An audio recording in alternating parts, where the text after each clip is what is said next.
This man just got kicked out of a jewelry store for looking suspicious, but in 7 minutes he'll fire the manager who threw him out. You see, there's something the racist manager doesn't know about this suspicious customer. Something that's about to destroy his career forever. Look at this security footage from Thompson Luxury Jewelers on Rodeo Drive in Beverly Hills. Watch as this well-dressed black man gets physically escorted out by store security while the manager stands behind them, arms crossed with satisfaction. "We don't serve people like him," the manager shouts loud enough for everyone to hear. "Find somewhere more appropriate for your kind." But notice something crucial. The man being humiliated isn't angry. He's not shouting back or causing a scene. Instead, there's this eerily calm smile on his face, almost like he knows something nobody else does. Before I reveal this man's shocking secret, smash that like button if you think everyone deserves respect, because what happens next will blow your mind. And comment where you're watching from, because this story is about to spread everywhere.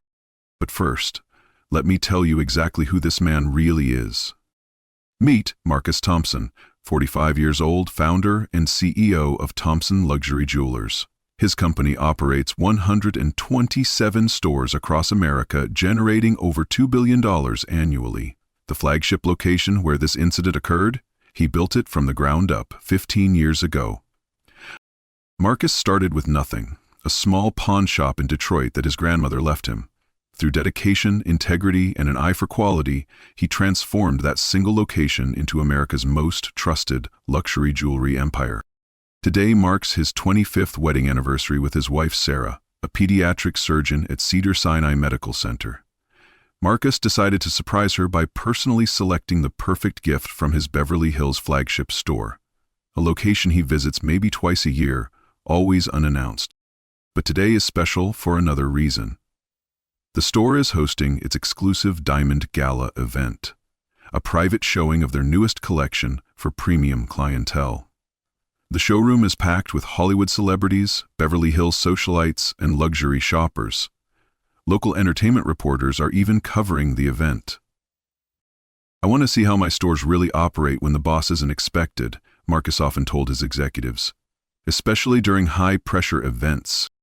This morning, after his usual 6-mile run through Beverly Hills, Marcus drove directly to the store. Still wearing his Nike running gear and baseball cap, he looked like any other fitness enthusiast enjoying a California morning.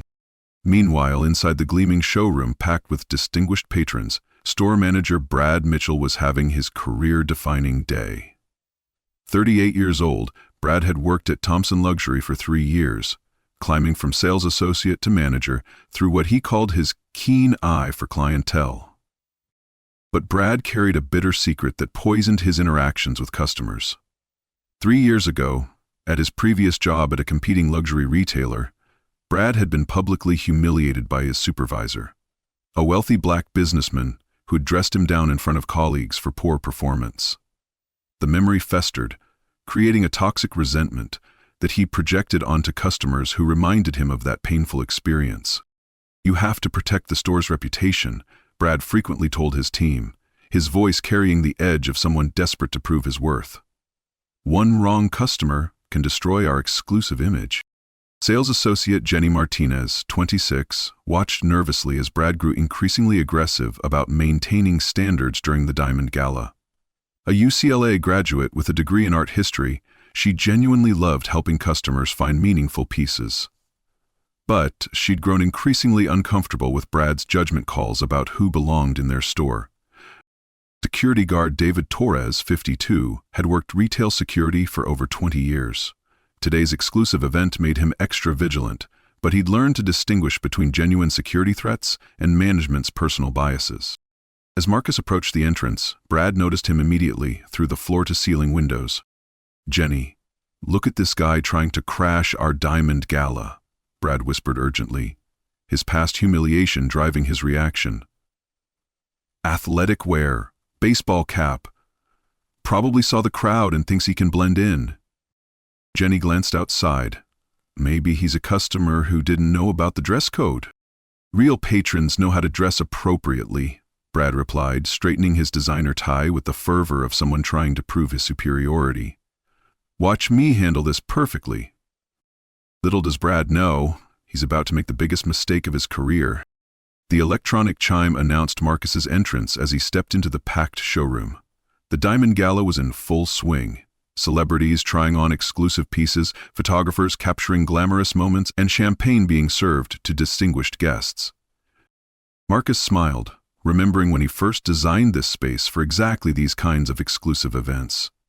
Every detail reflected his vision of luxury that celebrated special occasions and meaningful moments. Brad intercepted him immediately, blocking his path like a bouncer at a nightclub. "Excuse me, sir, this is a private event," Brad announced loudly enough for nearby patrons to hear. "Do you have an invitation?" Conversations near the entrance began to quiet as people turned to watch the confrontation. "I don't need an invitation," Marcus replied pleasantly. "I'm just looking for an anniversary gift for my wife." Brad's eyes narrowed, his past trauma fueling his aggressive response. "Sir, this event is invitation only for our most exclusive clientele. Our pieces today start at $50,000. A Hollywood actress trying on diamond earrings glanced over with interest. A local entertainment reporter discreetly started recording on her phone. "I understand the price range," Marcus responded calmly. "I'd like to see your diamond necklace collection." "These are museum-quality pieces," Brad continued, his voice growing colder and more condescending as his need to assert dominance took over. "Perhaps you'd be more comfortable at a regular jewelry store? Maybe try them all?" Other distinguished guests were now openly staring at the confrontation. Jenny shifted uncomfortably behind the counter, recognizing the familiar pattern of Brad's discriminatory behavior. Marcus maintained his composure despite the public humiliation. "I know exactly what I'm looking for. Could you please show me the tennis necklaces in your center display?" Brad planted himself between Marcus and the showcase, his arms crossed dramatically. "I need to see some form of verification that you belong at this exclusive event before I can show you our premium inventory." "Verification?" Marcus repeated, his eyebrows raising slightly. "Invitation, membership card, proof of status," Brad listed smugly, playing to his audience of wealthy onlookers. "You understand, we have strict protocols to protect our exclusive events." Marcus reached into his wallet and produced a black American Express Centurion card, the invite-only card reserved for the world's highest earners. Brad examined it theatrically, holding it up to the light for everyone to see. Anyone can order fake cards online these days. This could be stolen, counterfeit, or expired. A murmur went through the crowd. The Hollywood actress stopped trying on jewelry to watch the drama unfold. "That card is legitimate," Marcus said firmly. "Now, may I please see the necklaces?" "I don't think so," Brad declared loudly enough for the entire section to hear. "I've seen this scam before. People crash exclusive events, flash fake cards, then grab expensive merchandise and run." The entertainment reporter continued recording discreetly, sensing a major story developing. Jenny approached Brad cautiously, her conscience finally overcoming her fear. "Brad, maybe we should verify the card through our system before—" "Stay out of this, Jenny," Brad snapped publicly. "I'm protecting our patrons from potential criminals." He pulled out his phone and called security dramatically. "David, I need you up here immediately. We have someone trying to crash the Diamond Gala with fraudulent credentials." Marcus shook his head in disbelief. "This is completely unnecessary. I'm simply trying to purchase a gift for my wife." "Sure you are," Brad replied sarcastically, turning to address the watching guests. "And I'm sure your wife would love stolen jewelry from a crashed private event." The Hollywood actress finally spoke up. "Excuse me, but he seems perfectly polite. Why are you treating him like this?" Brad turned to her with practiced charm. "Ma'am, I appreciate your concern, but security at exclusive events requires difficult decisions. I'm protecting all our distinguished guests." David Torres arrived within minutes, immediately sensing the tension and the watching crowd of patrons. "What's the situation, Mr. Mitchell?" David asked carefully, noting that every eye in the store was on them. "This individual crashed our private event using fraudulent credentials," Brad announced dramatically for his audience. "I believe his credit card is stolen and his behavior is suspicious." David looked at Marcus, who stood calmly with his hands visible. Nothing about Marcus's demeanor suggested criminal intent, and David had learned to distinguish between genuine threats and racial profiling. Sir, is there some misunderstanding here? David asked professionally. I showed him a legitimate American Express card and asked to see merchandise, Marcus replied. I haven't attempted to purchase anything because your manager refuses to show me products. The card is clearly fake, Brad insisted, playing to his audience. Look at him. Does he look like someone who belongs at Thompson Luxury's most exclusive event? The words hung in the air like poison. The racial undertone was unmistakable, and everyone in the crowded store felt it. Several guests exchanged uncomfortable glances.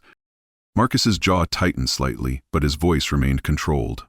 What exactly do you mean by that?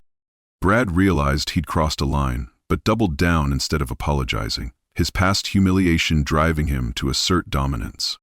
I mean people who dress appropriately for exclusive events, who understand our clientele, who can actually afford our museum-quality pieces, Brad declared loudly. The Hollywood actress set down her earrings with a sharp clink. This is disgusting. He just wants to buy a gift. Why are you treating him like this? Her outburst caused a stir throughout the store. Other guests began murmuring among themselves, some nodding in agreement with her, others seeming to support Brad's actions. Ma'am, I'm protecting the integrity of this exclusive event, Brad replied smoothly. Sometimes that requires difficult decisions. Marcus made one final attempt at dignity. I'd like to speak with the owner, please. Brad's face lit up with malicious satisfaction, turning to address his audience like a performer on stage. Mr. Thompson doesn't deal with people like him, Brad announced proudly. He's a successful businessman who built this company by maintaining the highest standards and exclusivity. The entertainment reporter's eyes widened as she continued recording. This was turning into a major story. David Torres looked increasingly uncomfortable. In his 20 years of security work, this was clearly racial profiling, but he was being ordered to act in front of a crowd of witnesses. Mr. Mitchell, David said carefully, perhaps we could handle this more disgracefully. No, Brad interrupted firmly. Our patrons need to see that Thompson Luxury maintains standards. Escort him out immediately.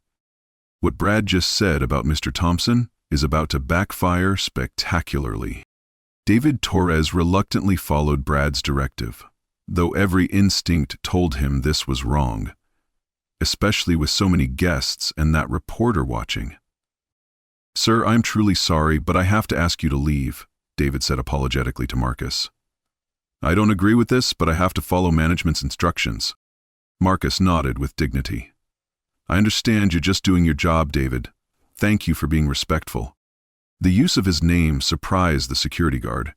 Most people didn't bother reading name tags or treating security personnel with respect, especially during humiliating moments like this.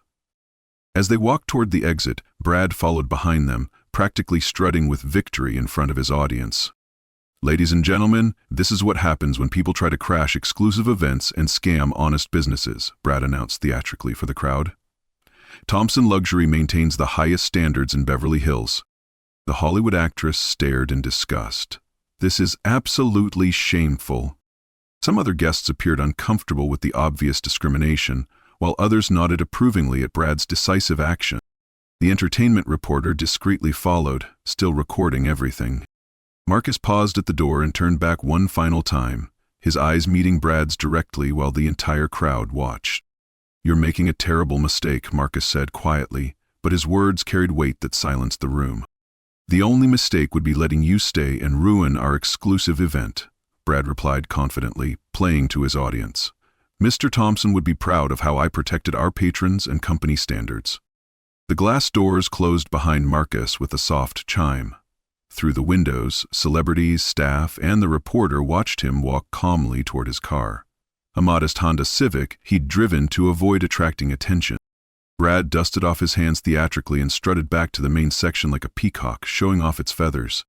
And that, ladies and gentlemen, is how you maintain exclusivity at Beverly Hills' finest jewelry events, he announced to the crowd. 3 years of experience managing high-end retail pays off. The Hollywood actress shook her head in disgust. That was horrible to watch. Ma'am, sometimes protecting our patrons requires difficult decisions, Brad replied smoothly. You'll appreciate the enhanced security when you're shopping for your next red carpet piece. Jenny stared at him in disbelief, then discreetly pulled out her phone. She navigated to the store's security camera app and took screenshots of the incident, including clear images of Marcus's face and the confrontation. Quickly, she typed a message. Emergency situation at Beverly Hills location. Racial discrimination incident during Diamond Gala. Security footage attached. Customer was well-dressed, polite, and had legitimate black Amex card. Manager publicly humiliated him in front of guests and press. She sent the message directly to corporate headquarters, her hands shaking as she pressed send. The distinguished guests slowly returned to browsing jewelry. But the atmosphere had changed. Conversations were muted, and several patrons seemed uncomfortable continuing to shop after witnessing such blatant discrimination. David Torres returned from the exit, his expression deeply troubled.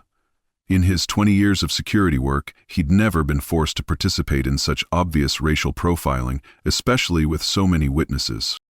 "Mr. Mitchell," David said carefully, "I think we made a serious error. That gentleman's behavior didn't warrant removal, and doing it publicly like that."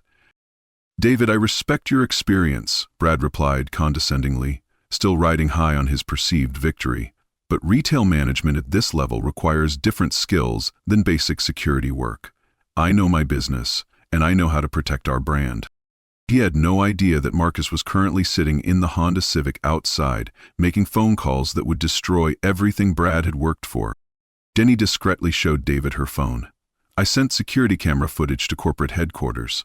Someone needed to know what really happened here." David nodded approvingly. "Good. That was the right thing to do." But Marcus isn't walking away defeated. He's walking away with a plan that will change everything. Outside in his Honda Civic, Marcus sat quietly for a moment, processing what had just occurred. In 15 years of building his company, he'd never experienced such blatant discrimination in one of his own stores, especially during an exclusive event with media present. He pulled out his iPhone and speed-dialed his executive assistant. "Good afternoon, Mr. Thompson," came the familiar voice of Patricia Williams, who'd worked with Marcus for 8 years. "Patricia, I need you to conference me with our head of security immediately," Marcus said calmly. "We have a code red situation at the Beverly Hills location." "Yes, sir. Connecting you now." Inside the store, Brad was still basking in his perceived victory, telling patrons about his expert handling of the security situation, while Jenny watched nervously, hoping her message had reached the right people. The phone rang at the customer service desk. Jenny answered with trembling hands. "Thompson Luxury Jewelers, Beverly Hills location, this is Jenny. How may I help you?" "This is Marcus Thompson, CEO of Thompson Luxury," came the authoritative voice on the other end. "I received your security alert. I need to speak with your manager immediately." Jenny's face went completely pale. Her gamble had worked. Her message had reached the very top of the company. "Yes, sir. One moment, please," she stammered, her hands shaking as she put the call on hold. "Brad?" she called out urgently across the showroom. "Emergency phone call. Says his name is Marcus Thompson." Brad was in the middle of charming a wealthy couple, explaining his security expertise during exclusive events. Brad laughed dismissively, his arrogance reaching new heights. "Tell whoever it is that impersonating company executives is a federal crime. What's next? Someone claiming they're the President of the United States?" He turned back to his customers with a smug grin. "You get all kinds of crazy calls in this business." "Brad, I really think you need to take this call," Jenny insisted, her voice trembling with knowledge of what was coming. Several guests turned to watch this new drama unfold. "Fine," Brad sighed dramatically, striding over to grab the phone. "This is Brad Mitchell, manager of Thompson Luxury Beverly Hills and coordinator of tonight's Diamond Gala. How can I help you?" "Mr. Mitchell, this is Marcus Thompson, founder and CEO of Thompson Luxury Jewelers," came the calm, unmistakable voice. "I'm currently sitting in the parking lot outside your store. The man you just humiliated and expelled from my Diamond Gala? That was me." The phone went silent for a long moment. Brad's confident expression began to crack as the voice registered, professional, authoritative, and terrifyingly calm. "Very funny," Brad said nervously, his voice starting to waver. "You're the CEO? And I'm the President of the United States? Nice try, buddy, but—" "Check your security cameras, Mr. Mitchell," Marcus interrupted. I'm the man you just called a criminal and a crasher in front of 50 guests and a reporter. Brad's legs suddenly felt weak. Something in the caller's tone made his stomach drop. With shaking hands, he looked toward the security monitor. There, clearly visible in the parking lot, sat Marcus Thompson. The same man from every company newsletter, every corporate meeting photo, every official company document. The man he'd just humiliated in front of guests and media. The man he'd accused of being a criminal. The man who employed him. The phone slipped from Brad's suddenly nerveless fingers, clattering onto the counter. His face went ashen white as the full magnitude of his mistake crashed down on him like a tsunami. "Oh my God!" Bragg whispered, loud enough for nearby guests to hear. "Mr. Thompson, I didn't... I mean..." He scrambled to pick up the phone, his hands shaking violently. "Sir, please, I can explain. I didn't know it was you. I was just protecting the store. I thought..." "What you thought," Marcus interrupted, his voice now audible to the gathering crowd of guests, "was that a black man in casual clothes couldn't possibly be the owner of this company. What you thought was that you could humiliate me in front of guests and media because of my race." The Hollywood actress gasped audibly. "Oh my God, that's the owner." Word spread quickly through the crowd. "That's Marcus Thompson, the CEO, the man who was just thrown out, owns this place." Jenny approached Brad with a mixture of vindication and concern, having realized her message had reached exactly the right person. "Mr. Thompson," Brad pleaded into the phone, loud enough for everyone to hear, "please, let me explain. I was just maintaining event standards. I was protecting the company." "Your job," Marcus replied, his voice now echoing slightly as guests strained to listen, "was to welcome every customer with respect and dignity. Instead, you chose public humiliation and racial discrimination during our most important event of the year." Through the store windows, everyone could see Marcus Thompson stepping out of his Honda Civic, phone still pressed to his ear. He straightened his running clothes and walked toward the entrance with the confident stride of a man who owned everything in sight. The guests parted like the Red Sea as he approached the door. Brad's career wasn't just over. It was about to be destroyed in front of 50 witnesses and a reporter. Brad's about to learn that actions have consequences, and the whole world is watching. The electronic chime seemed to echo through the dead silent store as Marcus Thompson re-entered his flagship location during its most exclusive event. 50 guests, staff members, and an entertainment reporter, with her camera rolling, watched in stunned silence. Brad stood frozen by the door, his face ashen white and his hands visibly trembling. The confident manager who'd strutted around moments before had vanished, replaced by a man facing career destruction in front of Beverly Hills elite. Marcus walked to the center of the packed showroom and addressed everyone present in a calm, clear voice that commanded absolute attention. Ladies and gentlemen, my name is Marcus Thompson. I am the founder, owner, and CEO of Thompson Luxury Jewelers. He paused, letting that sink in while gasps echoed through the crowd. What you just witnessed was racial discrimination in its ugliest form. The Hollywood actress who'd spoken up earlier covered her mouth in shock. The entertainment reporter adjusted her camera angle, realizing she was witnessing a major news story. "I came here this morning to buy an anniversary gift for my wife during our Diamond Gala," Marcus continued, his voice growing stronger. "Instead, I was profiled, publicly humiliated, and expelled from my own store in front of 50 guests and media." He turned to face Brad directly while the entire crowd watched. "Mr. Mitchell, you assumed I was a criminal based solely on my race and casual attire. You declared my legitimate credit card fraudulent. You announced that I was trying to crash an exclusive event at my own company." Brad's mouth opened and closed like a fish gasping for air, but no words came out.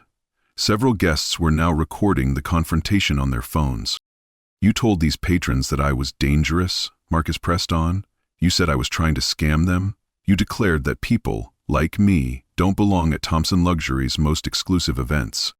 The store fell into complete silence except for the sound of Brad's labored breathing and the soft clicks of phone cameras. Jenny stepped forward, her voice shaking but determined. "Mr. Thompson, sir, I need everyone to know something important. This isn't the first time Mr. Mitchell has done this. Brad spun toward her in panic. Jenny, don't. No, Brad, she interrupted firmly, addressing the crowd of witnesses. Mr. Thompson and all these guests need to know the truth. She faced Marcus and the watching crowd with courage born from months of suppressed guilt.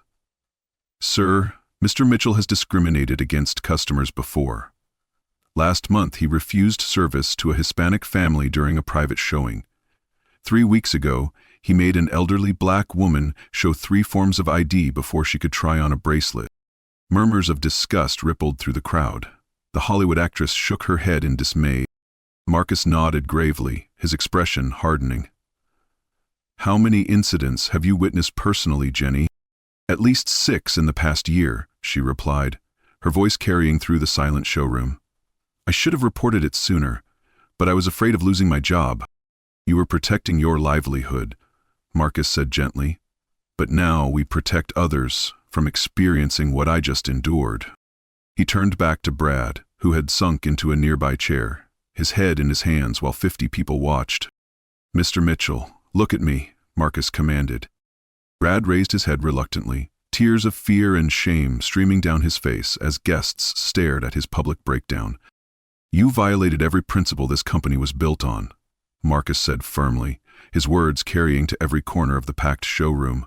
Respect, dignity, excellence in service for all customers. You brought hatred and prejudice into our most exclusive event.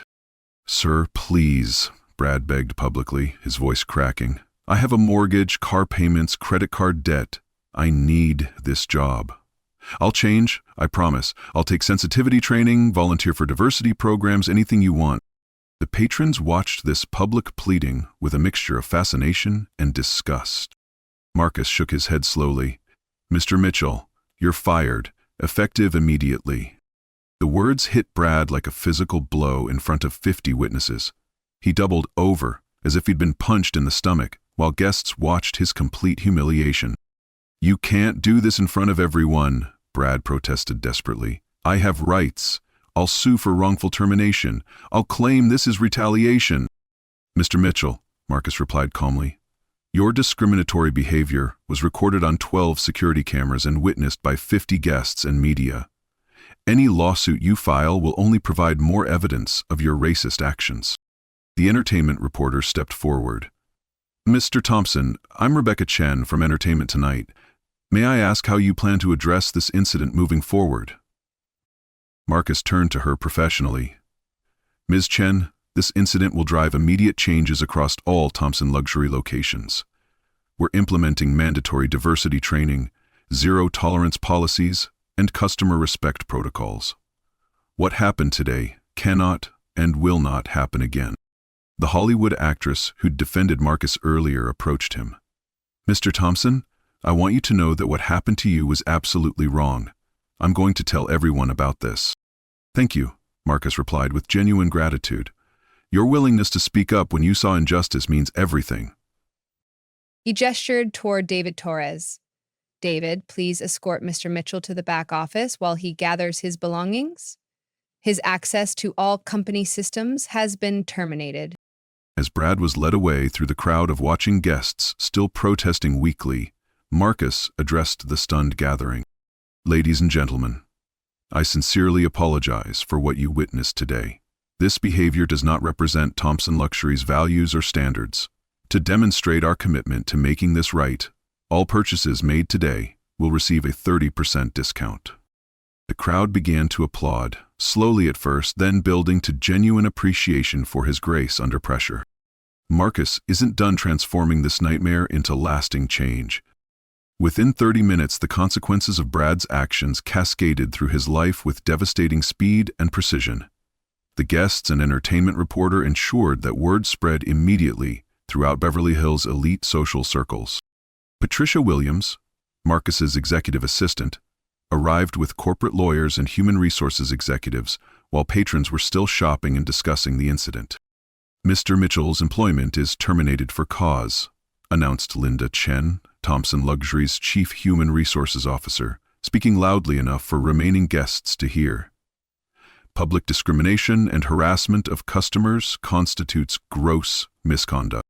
Brad sat in the break room under David Torres's supervision, his professional life crumbling as his personal belongings were packed into a cardboard box.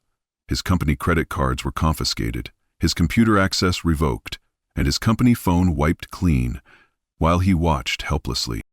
"This is insane," Brad muttered. "One incident, and my whole career is destroyed." Incident? David Torres replied with disgust. "Jenny documented 6 separate cases of discrimination. How many more customers did you drive away that we don't know about?" Meanwhile, the entertainment reporter was already filing her story. Within hours, video footage of the incident would be broadcast across multiple networks, making Brad's discrimination nationally visible. "Mr. Thompson," Rebecca Chen said as she concluded her interview, "this story is going to be everywhere by tonight. Your grace, under such humiliating circumstances, is remarkable." "Discrimination thrives in darkness," Marcus replied. "Bringing it into the light creates accountability." By evening, the story had exploded across social media. The Hollywood actress who defended Marcus posted about the incident to her 15 million followers. Other guests shared their witness accounts. Thompson luxury discrimination began trending nationwide. Brad's phone buzzed constantly with notifications. News outlets requesting interviews, former colleagues expressing shock, and potential future employers retracting job opportunities they'd previously discussed. Jenny was promoted to permanent store manager during the Diamond Gala itself, with guests applauding the announcement. "Jenny, you showed moral courage when it mattered most," Marcus told her in front of the gathered crowd. "That's the leadership this company needs." Tears of relief and vindication streamed down her face. "Thank you, sir. I promise I'll never let discrimination happen in this store again." The corporate response was swift and comprehensive. Within 48 hours, all 127 Thompson luxury locations received new protocols, mandatory diversity training, respect every customer signage, and zero-tolerance policies with immediate termination consequences. But the most devastating blow to Brad came from an unexpected source. The Beverly Hills Police Department, responding to media coverage, announced they were reviewing the incident for potential civil rights violations. California Penal Code Section 52.1 makes it a crime to interfere with someone's civil rights based on race. Detective Maria Gonzalez explained to reporters, "We're examining whether Mr. Mitchell's actions constitute criminal discrimination." Brad's final paycheck arrived with deductions for damage to company reputation and potential legal costs. His employment benefits were terminated immediately.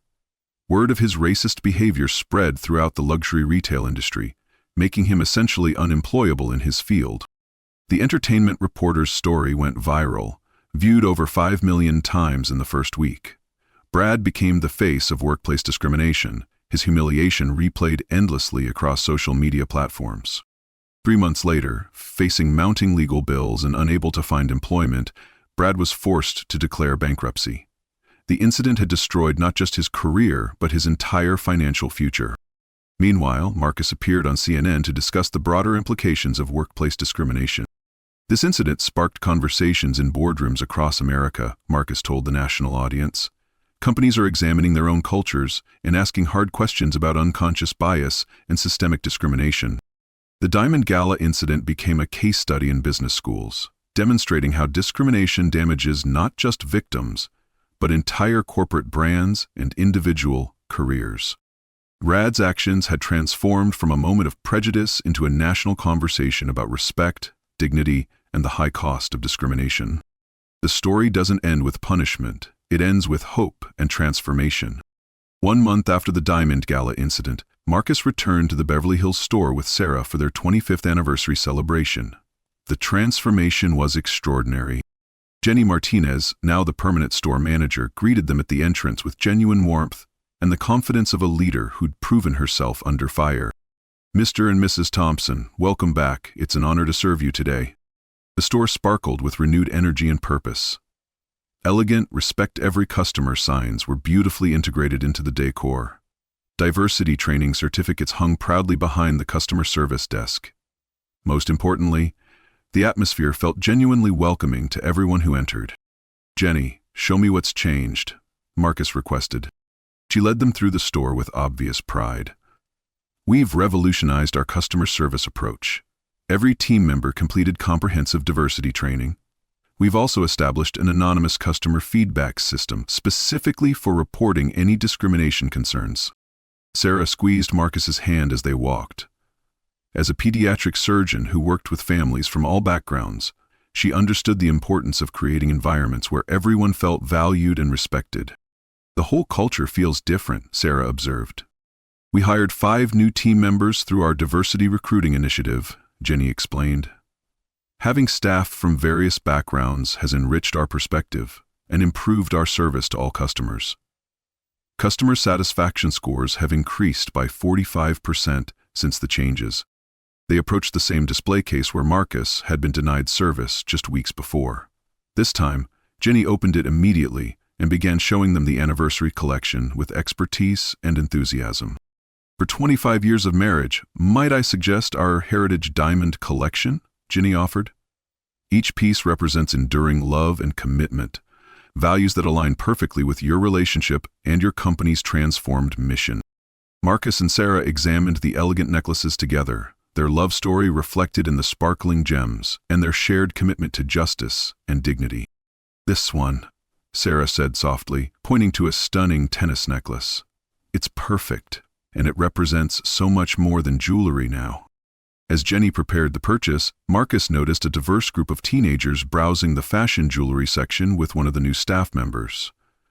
In the old environment under Brad's management, they would have been watched suspiciously or asked to leave. Now they were being helped with patience and respect. Those students are shopping for graduation gifts for their mothers, Jenny mentioned. We're helping them find meaningful pieces within their budgets. Every customer deserves the same quality of service, regardless of what they're spending. Marcus smiled with deep satisfaction. This was the Thompson luxury he had always envisioned, a place where love, commitment, and human dignity were celebrated regardless of race, age, appearance, or economic status. 6 months later, the transformation rippled far beyond Thompson luxury. The incident had sparked industry-wide changes in luxury retail. Competing jewelry chains implemented their own anti-discrimination policies. Business schools added the case study to their curricula. The story inspired countless other companies to examine their own practices. Marcus was invited to speak at the National Retail Federation's annual conference about creating inclusive luxury experiences. True luxury isn't about exclusion. It's about excellence in service for everyone who walks through your doors, he told the audience of retail executives. When we respect every customer's dignity, we elevate our entire industry. The entertainment reporter who'd covered the story won an Emmy for her investigative piece about discrimination in luxury retail. Her story had opened conversations about bias and prejudice across America. But the most meaningful change was invisible to awards and metrics. It was in the face of every customer who entered a Thompson luxury store and felt genuinely welcomed, regardless of their background or appearance. As for Brad Mitchell, he eventually found work in a completely different industry, carrying the hard-learned lesson that prejudice destroys not only its victims, but also those who practice it. His story became a cautionary tale, shared in diversity training programs across corporate America. Marcus often reflected on that transformative day when he addressed new employees during company orientation sessions. Character is revealed not by how we treat those who can benefit us, but by how we treat those we assume cannot, he would tell them. Every person who enters our stores carries dreams, hopes, and dignity that must be honored. When we fail in that basic respect, we fail as human beings. The security footage from that day became part of Thompson Luxury's permanent training library, not as punishment, but as education. It reminded every employee that behind every customer is a human being, deserving of respect, regardless of their race, appearance, or perceived status. Today, Thompson Luxury leads the industry in customer satisfaction and employee diversity. The company's commitment to dignity and respect has become its greatest competitive advantage, proving that